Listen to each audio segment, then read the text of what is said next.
Hi, I'm Sister Geralyn Schmidt, and you're listening to Musings from a Catholic Evangelist.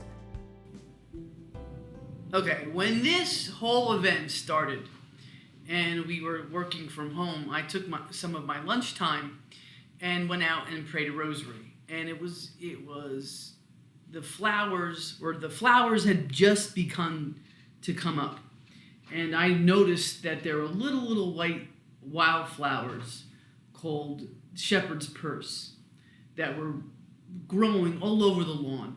And in between the shepherd's purse, there was a little blue wildflower that was called speedwell, I believe. And when I was a little girl, I used to pick those two flowers for my May altar in my bedroom, but also I would pick it for my mother as well.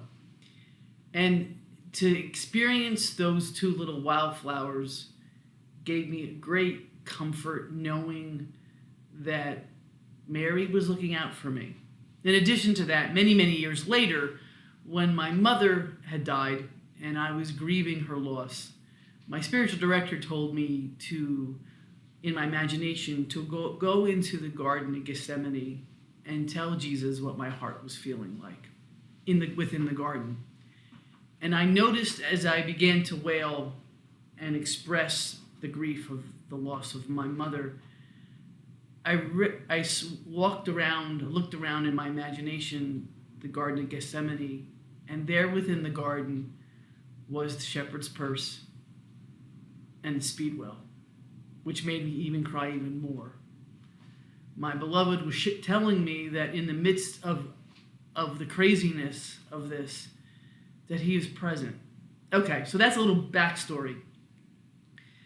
As I was going out to pray my rosary, the gardening service was coming to mow, the first mow of the spring. And it was awesome to listen to that drone of that machine along with smelling fresh cut grass. But as I was fingering the rosary and reflecting on what was going on around me, I realized in a very profound way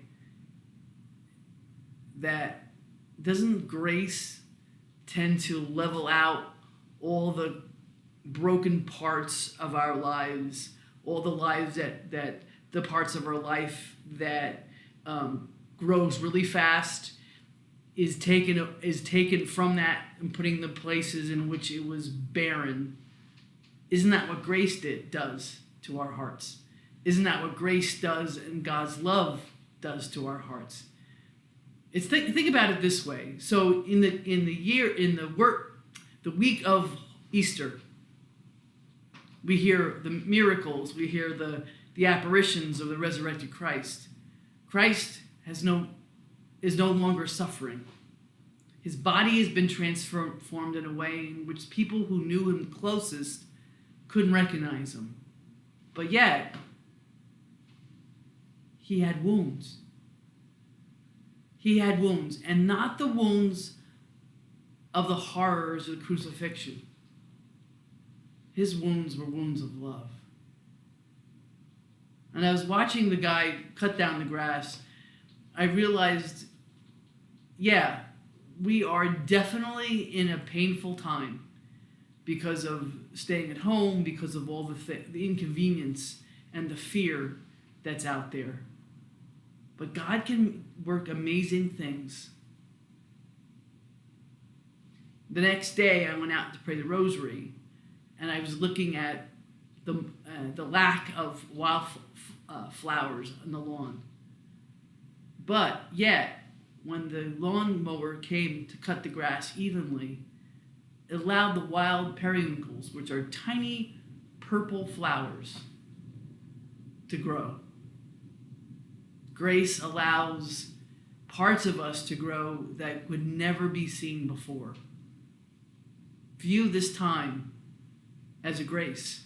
View this time at home, working from home, as a grace to appreciate him more, a grace to appreciate the church more, a grace to love the Eucharist more.